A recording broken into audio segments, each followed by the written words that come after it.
کل ہم نے نوح علیہ الصلاۃ والسلام کا واقعہ پڑھا تھا.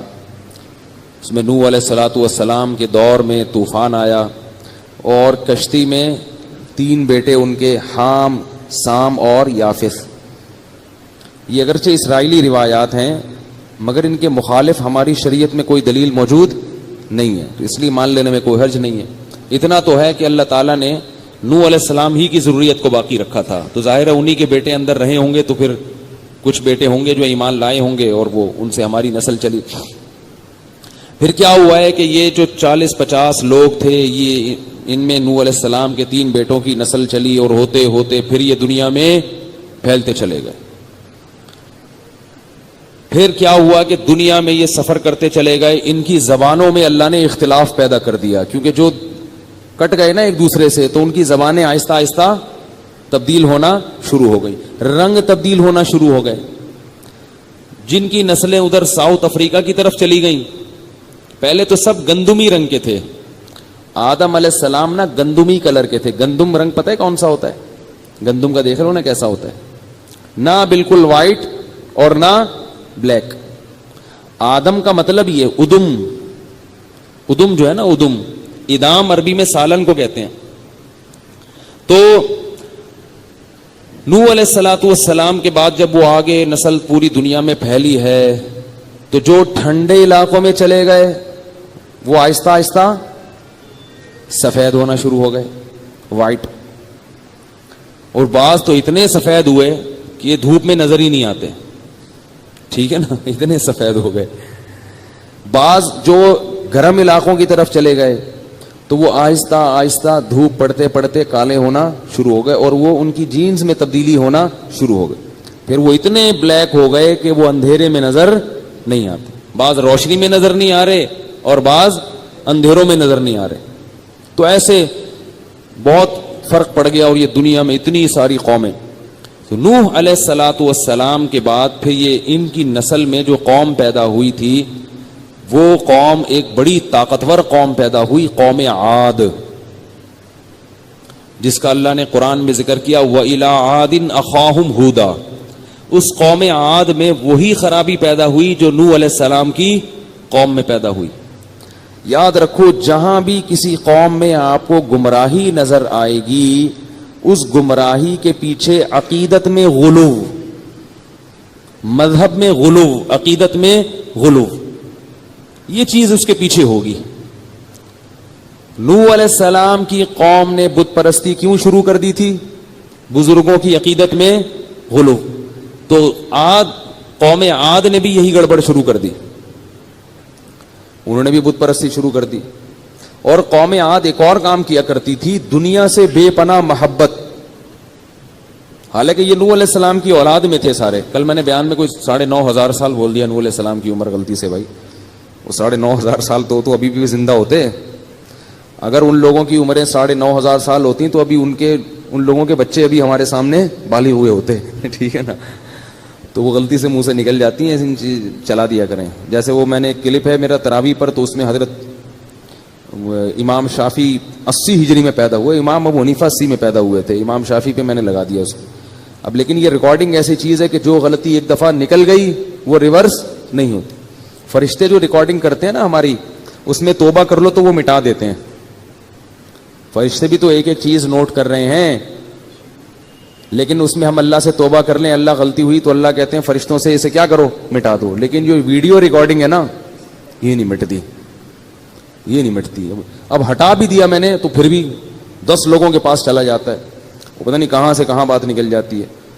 تو قوم عاد میں کیا خرابی پیدا ہوئی؟ ایک تو بت پرستی، دوسرا کیا تھا تتخذون مصانع لعلکم تخلدون. گھر ایسے بناتے تھے جیسے اس میں ہمیشہ رہنا ہے، مرنا نہیں ہے. تو ہود علیہ السلام کو اللہ نے ان میں سے بھیجا، انہی کی قوم میں سے. وَإِلَىٰ عَادٍ أَخَاهُمْ هُودًا، اسی قوم میں سے اللہ نے منتخب کیا. یہ بھی اللہ کی حکمت ہے کہ اللہ تعالیٰ جب پیغمبر بھیجتے ہیں تو جس قوم میں بھیجتے ہیں نا اسی میں سے سلیکٹ کرتے ہیں. اس سے پتہ کیا پتہ چلتا ہے کہ جو عالم جس قوم کا ہو نا وہ اس قوم کی رسومات کو اور اس قوم کی جو ترجیحات ہیں ان کو زیادہ سمجھتا ہے وہ, اور اس کو پتا ہوتا ہے کہ اس قوم کو کیسے سمجھانا ہے. اس لیے ہر قوم میں علماء ہونے چاہیے. نہیں یاری بات میرا خیال ہے, اپنے خاندانوں میں سے کسی نہ کسی کو عالم بنایا کریں. وہ پھر آپ کے خاندان میں جس طرح سے کام کرے گا نا, کوئی غیر نہیں کر سکتا. اسے پتا ہوگا کہ میرے خاندان میں کیا گڑبڑیں ہو رہی ہیں, لیکن بنائیں اس کو ذرا مضبوط. اگر ڈھیلا ڈھالا ہوا نا تو آپ کے خاندان کی جو برائیاں ہیں وہ بھی اسی میں ہوں گی, وہ انہی میں اسی میں چل رہا ہوگا. تو اللہ تعالیٰ نے ہود علیہ السلام کو بھیجا. ہود علیہ السلام نے سمجھایا, پتہ نہیں کتنے سال سمجھاتے رہے, مگر بات سمجھ میں نہیں ہے. انہوں نے یہ بھی کہا کہ تم گھر اتنی محنت سے کیوں بناتے ہو, مرنا نہیں ہے کیا؟ میں اس بات پہ آ رہا تھا. دیکھو ہم لوگ بھی یہی کر رہے ہیں, اتنا سریا ڈالتے ہیں نا بنیادوں میں.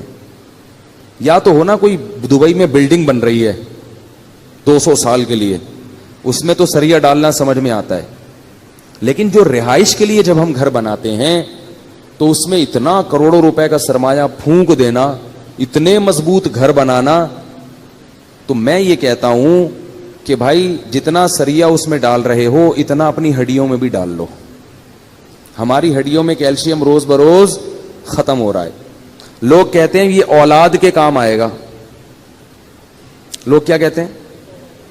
جبکہ میں نے دیکھا ہے ابا کے مرنے کے بعد اولاد زیادہ دن اس گھر میں نہیں رہتی. ان کی بچے ہو جاتے ہیں, شادی ہو جاتی ہے, وہ سب کیا ہو جاتے ہیں الگ.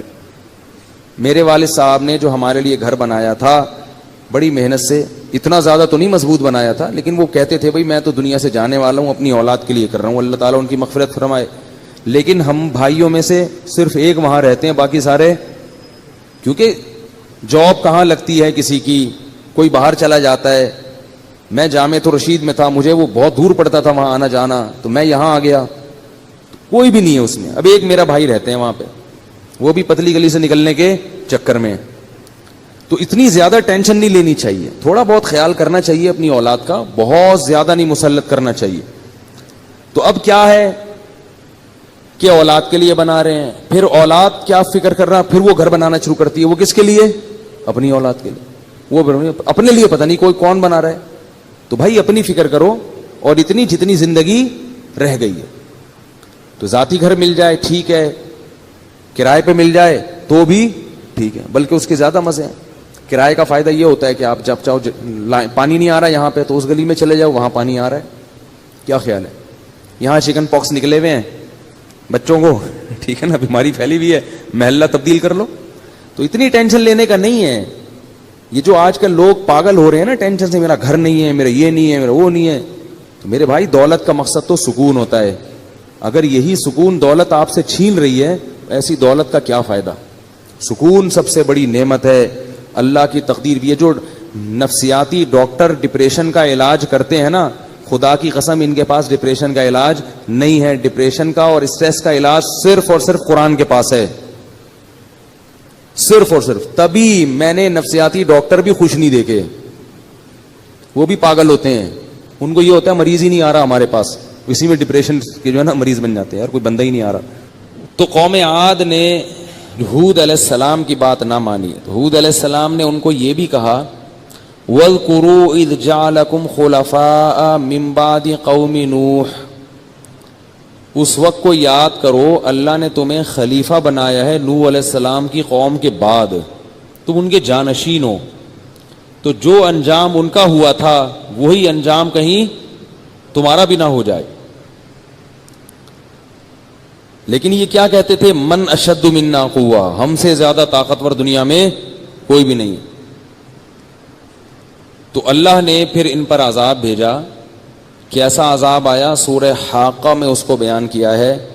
فَأَمَّا عَادٌ فَأُهْلِكُوا بِرِيحٍ صَرْصَرٍ عَاتِيَةٍ سَخَّرَهَا عَلَيْهِمْ 7 لَيَالٍ و8 أَيَّامٍ حُسُومًا فَتَرَى الْقَوْمَ فِيهَا صَرْعًا كَأَنَّهُمْ أَعْجَازُ نَخْلٍ خَاوِيَةٍ فَهَلْ تَرَى لَهُم مِّن بَاقِيَةٍ. ہوا یہ کہ ہوا شروع ہوئی ہے اور اتنی تیز ہوا چلی ہے, 7 لیال 7 راتیں و8 ایام اور 8 دن, یعنی دن میں ہوا چلنا شروع ہوئی ہے اور اس ہوا نے ان کو اٹھا اٹھا کے پٹخنا شروع کر دیا. ایسے مارا ہے ہوا نے, اور 7 دن تک مسلسل طوفان رہا ہے. اور اللہ فرماتے ہیں فَتَرَ الْقَوْمَ, کہ اے لوگو اگر تم وہاں موجود ہوتے اور جب وہ ہوا تھمی تھی, ہوا جب رکی ہے, اس قوم کو دیکھتے تو تمہیں ایسے لگتا کہ کھجور کے بڑے بڑے تنے ہیں جو اکھاڑ کے کسی نے پھینک دیے. بڑے بڑے قداور لوگ تھے, اوندھے پڑے ہوئے تھے. اب اللہ ہم سے خطاب کرتے ہیں فَهَلْ تَرَى لَهُم مِّن بَاقِيَةٍ, فرمایا تم ان میں سے ایک فرد کو بھی باقی دیکھتے ہو؟ ان کی نسل کا کوئی ایک بھی بچا زندہ؟ سب ختم کر دیا اللہ نے.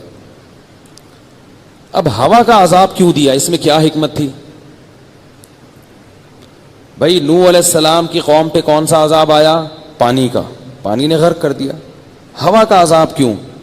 علماء نے اس کی حکمت بیان کی ہے کہ ہوا سب سے ہلکی چیز سمجھی جاتی ہے, اور یہ قوم اپنے آپ کو سب سے زیادہ بھاری سمجھتی تھی, تو اللہ نے سب سے ہلکی چیز کے ذریعے سب سے بھاری قوم کو تباہ کیا ہے, یہ بتانے کے لیے کہ تم جو یہ کہتے ہو نا کہ ہم سے زیادہ طاقتور کوئی نہیں ہے, تو میری تو ہوا تمہیں اکھاڑ کے رکھ دے گی, باقی چیزیں تو بعد کی ہیں.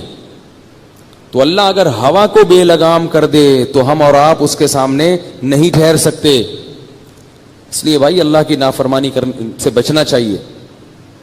تو قوم عاد کہ پھر جو اس کے کھنڈرات بھی ہیں آج بھی نظر آتے ہیں, آج بھی موجود ہیں وہ.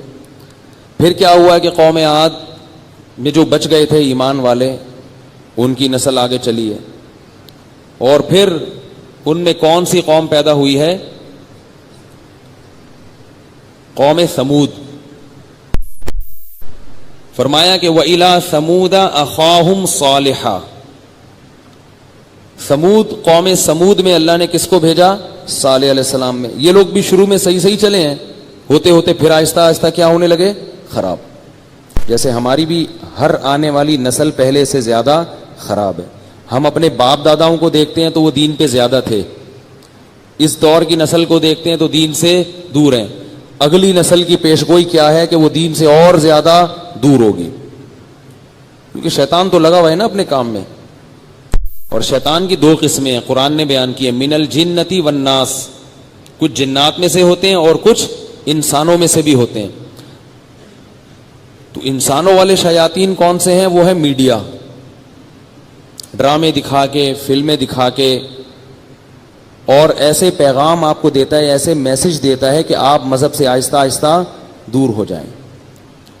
صراحتاً مخالفت نہیں کریں گے مذہب کی, لیکن آپ کو آہستہ آہستہ مذہب سے دور کر دیں گے. اب آپ رمضان میں دیکھ لیں ٹیلی ویژن پہ جو پروگرام آ رہے ہیں, میں تو نہیں دیکھتا الحمدللہ, لوگ بتاتے ہیں کس طرح لڑکیاں بے تکلف گپیں لگ رہی ہیں, ہا ہا ہو ہی لگا ہوا ہے. تو رمضان میں تو انسان کم از کم نظر کی حفاظت کرے بھائی. تو میں بات یہ کر رہا تھا کہ قوم سمود جو تھی, قوم سمود, ہاں میں یہ کہہ رہا تھا کہ آہستہ آہستہ نسلیں کیا ہو جاتی ہیں؟ خراب ہونا شروع ہو جاتی ہیں. اور کیوں خراب ہوتی ہیں؟ کہ جو شیطان ہے, دونوں قسم کے شیطان, چاہے وہ جنات میں سے ہوں چاہے وہ انسانوں میں سے ہوں, وہ اپنی محنت نہیں چھوڑتے. تو اب ہمارے باپ دادا نیک تھے, ہم نیکی میں ان سے کم, اور اگلی نسل ان سے بھی کم. اور اللہ کا یہ قاعدہ ہے کہ اللہ نے کافر کے لیے تو آخرت رکھی ہے جہنم کا عذاب, لیکن جو ایمان والے دنیا میں جب بدعمالی اختیار کرتے ہیں من حیث القوم, تو ان کو دنیا میں سزا ملتی ہے, آخرت میں تو ملے گی, دنیا میں بھی ملتی ہے, کیونکہ وہ مقتدا تھے, وہ رہبر تھے, ان کو دوسری قوموں نے فالو کرنا تھا, غیر مسلم قوموں نے. اس کی ہمیں بنی اسرائیل سے مثال ملتی ہے کہ اللہ نے جب بنی اسرائیل خراب ہو گئے تو اللہ نے ان کو فرعون کا غلام بنا دیا, اور خوب دھنائی لگی ہے بنی اسرائیل کی, بہت ظلم ہوا بنی اسرائیل پر. جب ظلم سہتے سہتے تنگ آ گئے تو پھر موسیٰ علیہ الصلوۃ والسلام کو انہوں نے قبول کیا ہے کہ کوئی نبی آئے ہمارے اندر. اگر اللہ ویسے ہی بھیجتے تو پتہ نہیں یہ مانتے بھی کہ نہیں مانتے. پھر اللہ نے ان سے قربانیاں لی, پھر ان کا دوبارہ سے عروج ہوا ہے, اور پھر اللہ نے ان سے وعدہ کیا کہ اگر تم نے دوبارہ بدعمالی اختیار کی تو میں دوبارہ تمہیں پس کر دوں گا, دوبارہ ذلیل کر دوں گا.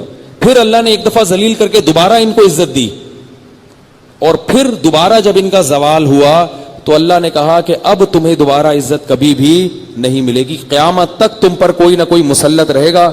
اور اب یہودی نام گالی بن چکا ہے. یہودی کے خلاف آپ فرانس میں چلے جائیں وہ لوگ بھی بولیں گے یہودی 2 نمبر ہوتے ہیں. ایران میں چلے جاؤ وہ بھی بولے گا یہودی کیا ہوتا ہے, 2 نمبر ہوتے ہیں. ویسے تجارت میں 1 نمبر ہوتے ہیں وہ, مالی لین دین میں, کیونکہ وہ چھوٹی چھوٹی نیچ حرکتیں کر کے اپنا امیج خراب نہیں کرتے, وہ بڑی بڑی 2 نمبریاں کرتے ہیں. ایک دفعہ ایک بندہ آیا میرے پاس, چور تھا وہ, تو مجھ سے اس نے پیسے لیے 2-4 ہزار. مجھے نہیں پتا تھا یہ بہت بڑا چور ہے, تو واپس لا کے دے دیے 2-4 دن کے بعد. مجھے کسی نے بتایا کہ یہ تو چور ہے, یہ واپس نہیں دیتا. تو میں نے کہا یار آپ نے واپس کیوں دے دیے؟ اس نے کہا یہ 2-4 ہزار روپے کی ہم چوریاں نہیں کرتے. اس نے کہا یہ 2-4 ہزار روپے ہم کسی کے نہیں کھاتے, جب ہم کھاتے ہیں تو لمبا ہاتھ مارتے ہیں, ٹھیک ہے نا. تو یہ جو یہودی لوگ ہیں نا, یہ بڑے ڈسپلن اور امانت دار اور معاملات میں صاف, یہ چھوٹی چھوٹی چیزوں میں ہیں. جہاں بڑے بڑے معاملات ہوتے ہیں نا, تو یہ کہتے ہیں ملکوں کو کھاؤ, قوموں کو کھاؤ, 1-2 بندے کو کھانے کی ضرورت نہیں ہے, ملکوں کو کھاؤ.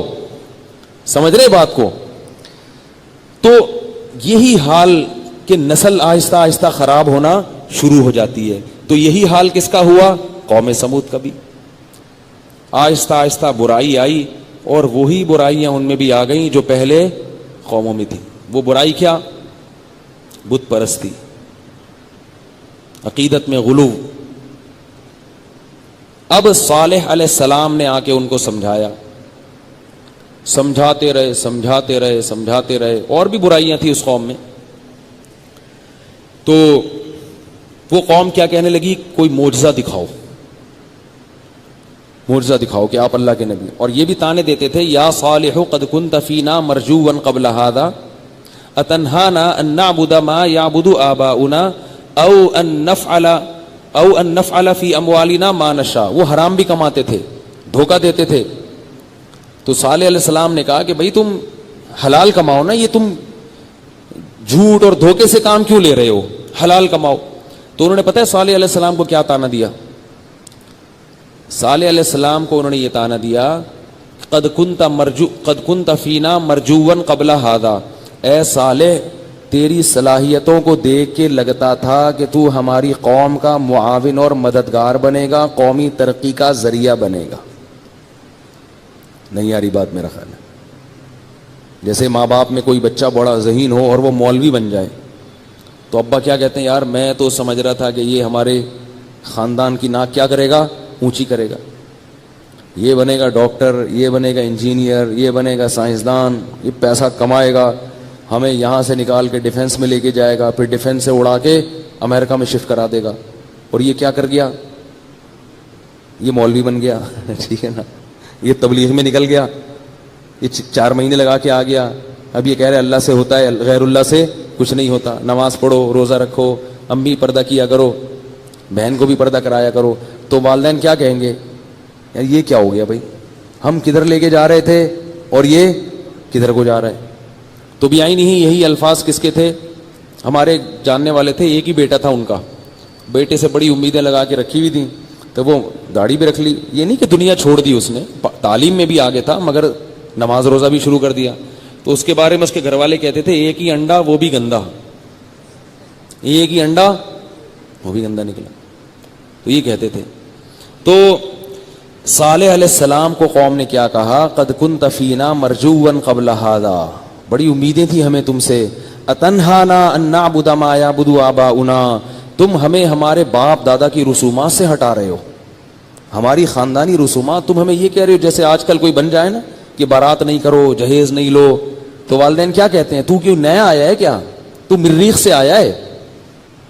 اگر کوئی بندہ والدین کو یہ کہنا شروع کر دے, امی بہن کی شادی ہو رہی ہے, بھائی کی شادی ہو رہی ہے, جہیز نہیں ہوگا, اسلام میں ہے جہیز کیا, بول لینا بھائی, نہیں ہے, جہیز نہیں ہوگا, بارات نہیں ہوگی, یہ مایو وایو مہندی وہندی نبی نے سادگی سکھائی ہے, ولیمہ ہوگا بس, وہ دھوم دھام سے کر لیں گے, خوب اچھا VIP قسم کا کھانا کھلا دیں گے, باقی کچھ نہیں ہوگا. تو وہ جواب میں کیا کہتے ہیں کہ بھائی تو مریخ سے آیا ہے کیا, تو کہاں سے آیا ہے, تو اتنہانا ان نعبد ما یعبد آباؤنا, جو ہمارے باپ دادا کی جو پرمپرا تھی, ٹھیک ہے نا, وہ کہاں گئی. تو وہ بھی یہی کہتے تھے کہ بھئی تو ہمارا کلچر ہے بتوں کی عبادت کرنا, ہم اس کو کیسے چھوڑ سکتے ہیں. تو او ان نفعل فی اموالنا ما نشاء، دوسرا ہمارا پیسہ ہے، ہم جیسے چاہیں اس پیسے کو انویسٹ کریں اور جیسے چاہیں کمائیں. سود حرام ہے اور یہ حلال تجارت ہے، یہ حرام تجارت ہے، یہ کیا ہوتا ہے؟ تو قوم سمود نے کیا کہا؟ 3 الزام لگائے کہ ایک تو یہ کہ آپ سے ہمیں بڑی امیدیں تھیں، دوسرا یہ کہ آپ ہمیں اس رسم سے روک رہے ہو جو ہمارے باپ دادا کی ہے، تیسرا یہ کہ ہم پیسے ہمارے ہیں تو اس میں آپ کو یہ حق کس نے دیا کہ آپ بولو یہ صحیح ہے اور یہ غلط ہے؟ تو صالح علیہ السلام جب سمجھاتے رہے تو اور اللہ کے عذاب سے بھی ڈراتے رہے، تو انہوں نے کہا کہ اگر تم اللہ کے نبی ہو تو کوئی معجزہ دکھاؤ، کوئی نشانی دکھاؤ. صالح علیہ السلام اس لیے نشانی نہیں دکھاتے تھے کہ اللہ کی عادت ہے کہ اللہ جب کوئی بالکل 2 اور 2 4 کی طرح نشانی دکھا دیتے ہیں نا تو پھر مہلت نہیں دیتے. بعض لوگوں کا یہ مطالبہ ہوتا ہے کہ ہمیں اسلام کے برحق ہونے کی ایسی کوئی معجزہ نظر آ جائے، تو یاد رکھو جب ایسی کوئی نشانی واضح نظر آتی ہے تو پھر اس کے بعد اللہ کی طرف سے مہلت ختم. پھر اگر ایمان نہیں لائے تو اللہ نہیں چھوڑتے. ابھی تو موقع ہے نا سوچنے کا، سوچو، اللہ کہتے ہیں مہلت دے رہا ہوں، سوچو یہ سچے پیغمبر ہیں، ان کی سیرت میں غور کرو، ان کی باتوں پہ غور کرو، سوچنے کا موقع ہے. تو ایسے ہی الٹے مطالبے شروع کر دیے انہوں نے. تو عجیب الٹا مطالبہ کیا کہ یہ جو پہاڑ ہے نا اس سے اونٹنی نکال کے دکھائیں. اب اونٹنی کا پہاڑ سے کوئی جوڑ بنتا ہے؟ بس وہی جو منہ میں آیا بک دیا. کوئی اونٹنی جو ہے نا اونٹنی نکال کے دکھائیں. اللہ تعالیٰ نے صالح علیہ السلام کے ہاتھ پہ یہ قدرت ظاہر کی، انہوں نے اشارہ کیا اور پہاڑ سے ایک اونٹنی نکل آئی. سب پوری قوم نے دیکھا. اللہ نے کہا میں نے نکال تو دی ہے یہ، لیکن اب اس کے کچھ حقوق ہیں اس اونٹنی کے. یہ کس کی اونٹنی ہے؟ ناقۃ اللہ، یہ اللہ کی ناقہ کہتے ہیں اونٹنی کو، یہ اللہ کی اونٹنی ہے. اب جس وقت یہ پانی پیے گی کوئی اور گھاٹ پہ پانی نہیں پیے گا، اور اس کو اب چھیڑنے کی کوشش نہ کرنا. اگر اس کو تم نے قتل کیا فوراً تم پر اللہ کا عذاب آئے گا. اب کیا ہوا کہ وہ ڈر گئے کہ بھئی یہ تو بڑا معجزہ ہے. کافر تھے مگر ایک خوف پیدا ہو گیا. اب وہ اونٹنی آتی تھی، وہ اتنا پانی پیتی تھی کہ ان کے جانوروں کے لیے مسائل کھڑے ہو گئے. بھئی تم نے خود ہی مانگی ہے نا، یہ تو اللہ نے دکھا دی، یہ تو اللہ کی اونٹنی ہے، تم نے اپنی آنکھوں سے دیکھی. قرآن میں آتا ہے وَكَانَ فِي الْمَدِينَةِ 9 رَهْطٍ يُفْسِدُونَ فِي الْأَرْضِ وَلَا يُصْلِحُونَ. 9 ایسے لوگ تھے جو زمین میں جو زیادہ بڑے دہشت گرد تھے، زیادہ بڑے فسادی تھے. انہوں نے مل کے پلان بنایا کہ یار اس اونٹنی کا کچھ کرو. رہط کہتے ہیں قبیلے کو، تو 9 قسم کے قبیلے تھے یا قومیں تھیں. ان لوگوں نے کہا کہ یار اس اونٹنی کا کچھ کرو، اور انہوں نے کہا سب کی طرف سے ایک آدمی آئے گا نا تو کسی پہ بھی بات نہیں آئے گی، ورنہ ایک قبیلہ مارے گا نا تو لوگ کہیں گے اس نے مارا ہے، وہ کہیں گے اس نے مارا. ہر قبیلے سے ایک فرد ہونا چاہیے اور اس کو مار دو. سب ماریں گے تو کچھ بھی نہیں ہوگا. تو تقاسموا باللہ لنبیتنہ اہلہ ثم لنقولن لولیہ ما شہدنا مہلک اہلہ وإنا لصادقون. اور پھر بعد میں مکر جانا، قسمیں اٹھا کے مکر جانا کہ ہم نے نہیں کیا. تو اللہ فرماتے ہیں فعقروها، انہوں نے اونٹنی کی ٹانگیں کاٹ ڈالی، ختم کر دیا. تو اللہ نے حضرت صالح کو وحی کی کہ اپنی قوم کو کہہ دو تمتعوا فی دارکم 3 ایام، 3 دن ہیں تم عیش و عشرت سے گزار لو. 3 دن کیوں اللہ نے مہلت دی یہ اللہ بہتر جانتا ہے. شاید اس میں حکمت تھی کہ ایمان والے لوگ یہاں سے نکل جائیں سارے. تمتعوا فی دارکم 3 ایام ذالک وعد غیر مکذوب، یہ اللہ کا ایسا وعدہ ہے جس میں جھوٹ کی آمیزش ذرہ برابر بھی نہیں. 3 دن تمتعوا، مزے اڑا لو. کیسے بدبخت تھے دیکھیں، پیغمبر یہ دھمکی دے کے گئے ہیں مگر ان کو پھر بھی یہ تھا کہ بھئی کوئی عذاب نہیں آ رہا، پھر بھی نہیں بھاگے وہاں سے. تمتعوا فی دارکم 3 ایام ذالک وعد غیر مکذوب، یہ جھوٹا وعدہ نہیں ہے. اللہ فرماتے ہیں 3 دن کے بعد کیا ہوا؟ اما ثمود فاہلکوا بالطاغیہ، ایک زوردار آواز آئی ہے، فرشتے نے صرف ایک چیخ ماری ہے اور وہ اتنی زوردار آواز تھی کہ اس چیخ سے ان کے کلیجے پھٹ گئے. صرف ایک آواز کی طاقت سے کیا ہوا؟ اتنی زور سے آواز ماری ہے نا فرشتے نے، اتنی زور سے، ایسے زور سے چیخا ہے کہ اس قوم کے کلیجے پھٹ گئے. فعقروها فدمدم علیہم ربهم بذنبهم فسواها، فرمائے تیرے رب نے ایسا عذاب کا کوڑا برسایا، دمدم علیہم ربهم بذنبهم فسواها، اور اس قوم کو کیا کر دیا؟ برابر، ختم، نام و نشان ختم، کھنڈرات باقی ہیں ان کے۔ تو اللہ نے قوم سمود کو بھی بالآخر کیا فرمایا کہ جب قوم عاد کو اللہ نے تباہ کیا تو اللہ نے فرمایا وَتِلْكَ عَادٌ جَحَدُوا بِآيَاتِ رَبِّهِمْ، دیکھو یہ قوم عاد تھی جس نے اپنے رب کی نشانیوں کا انکار کیا۔ الا، خبردار سنو، قیامت تک یہ اللہ کا اعلان چلتا رہے گا قرآن میں، الا اے لوگو سنو، ان عادن کفروا ربہم، عاد نے اپنے پیدا کرنے والے کی نافرمانی کی۔ الا بعدا لعاد قوم ہود، سنو قوم عاد پر اللہ کی لعنت، اور قوم عاد اللہ کی رحمت سے دور ہو گئی۔ پھر جب اللہ نے قوم ثمود کو تباہ کیا تو یہی الفاظ اللہ نے بتائے، الا ان ثمود کفروا ربہم، سنو اے لوگو خبردار، قوم ثمود نے اپنے رب کی مان کے نہیں چلی وہ قوم۔ دیکھو اللہ تعالیٰ جو ہم سے سب سے پہلے جو چیز ریکوائرڈ ہے نا، اللہ کو سب سے پہلے جو مطلوب ہے وہ یہ کہ میرے ہو یا نہیں ہو، باقی سب چیزیں اس کے بعد ہیں۔ اور کافر کیا کہتا ہے کہ مذہب کو دوسرے نمبر پہ رکھنا ہے، پہلے دنیا دیکھنی ہے۔ ان کے ہاں مذہب سیکنڈری ہے، دوسرے نمبر پر ہے۔